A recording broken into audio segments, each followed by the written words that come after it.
3 ദിവസങ്ങൾക്കിടെ കടന്നുവന്ന പ്രധാനപ്പെട്ട 2 ആഘോഷങ്ങളിലും കുഴപ്പമുണ്ടാക്കാനുള്ള ആസൂത്രിതമായ നീക്കങ്ങൾ സംസ്ഥാനത്ത് നടന്നതായാണ് റിപ്പോർട്ടുകൾ.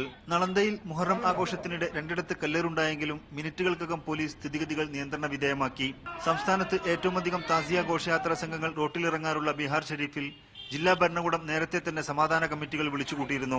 നവരാത്രി ആഘോഷത്തിന്റെ പന്തലുകൾ അഴിച്ചുമാറ്റാനും യാത്രയ്ക്ക് മതിയായ സുരക്ഷ ഉറപ്പുവരുത്താനും ഈ കമ്മിറ്റികളാണ് മുൻകൈയെടുത്തത്.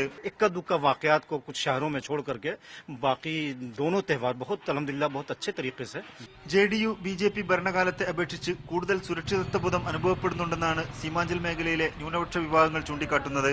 ഭീകരതയുടെ പോറ്റില്ലമായി മാധ്യമങ്ങൾ മാറ്റിയെടുത്ത ദർഭംഗ നഗരത്തിൽ പോലും മാറ്റം കാണാനുണ്ട്.